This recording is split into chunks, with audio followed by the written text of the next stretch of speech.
तुम्ही बघत आहात झिंगाट फ्लेवर्स। आज आपण पाहणार आहोत गृहिणींसाठी स्वयंपाकघरातील काही सोप्या टिप्स। यामुळे तुमची कामं सोपी आणि झटपट होतील। या टिप्स जाणून घेण्यासाठी व्हिडिओ शेवटपर्यंत नक्की पहा। चला तर व्हिडिओला सुरुवात करूया। टिप नंबर 1, कोबीची भाजी बनवताना त्यात ब्रेडचा तुकडा टाकल्याने कोबीचा उग्र वास निघून जाण्यास मदत होते। टिप नंबर 2, कांदा लवकर परतावा यासाठी त्यात चिमूटभर साखर घालावी, त्यामुळे कांदा लवकर परतला जातो। टिप नंबर 3, मटण शिजवताना बऱ्याचदा ते शिजत नाही। अशा वेळी मटण शिजवताना त्यात कच्च्या पपईची पेस्ट टाकल्याने मटण लवकर शिजते आणि मऊ देखील होण्यास मदत होते। टिप नंबर 4, ढोकळा छान नरम व्हावा यासाठी त्यामध्ये साखरेऐवजी साखरेचे पाणी घालावे। टिप नंबर 5, बटाटे किंवा अंडी उकडवताना त्यामध्ये थोडेसे मीठ घातल्याने ते तुटत नाहीत, त्यासोबतच चव देखील छान लागते।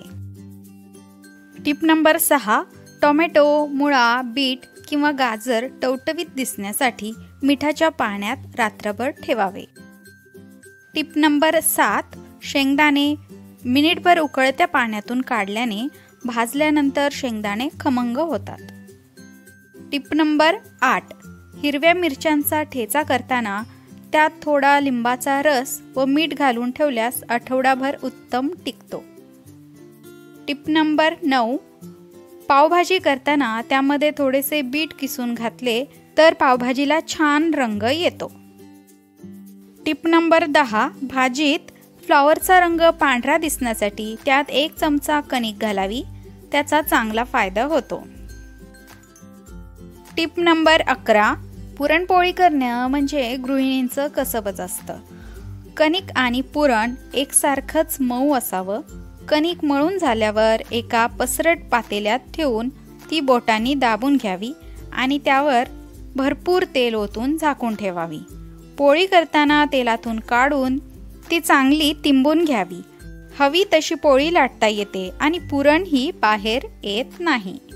टिप नंबर 12, आल्याच्या वरची साल काढून त्याचे तुकडे करावे आणि त्यांना किंचित मीठ लावून मग त्यांची पेस्ट करून फ्रीजमध्ये ठेवल्यास आठवडाभर टिकते।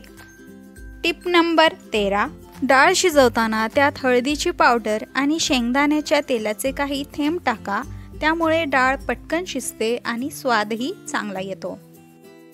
टिप नंबर 14, लसूण सोलून चमचाभर तेलात वाटून घेतला की आठवडाभर ही पेस्ट फ्रीजमध्ये ठेवल्यास चांगली टिकते।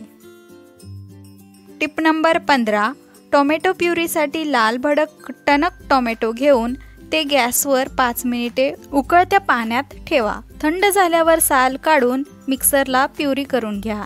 या प्युरीत थोडे विनेगर घालून फ्रीजमध्ये ठेवा। 7 ते 8 दिवस झकास टिकते।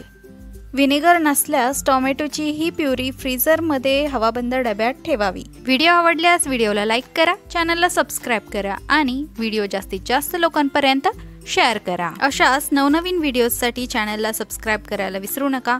पुन्हा भेटूया अशाच एका नवीन व्हिडिओ सोबत। तोपर्यंत धन्यवाद।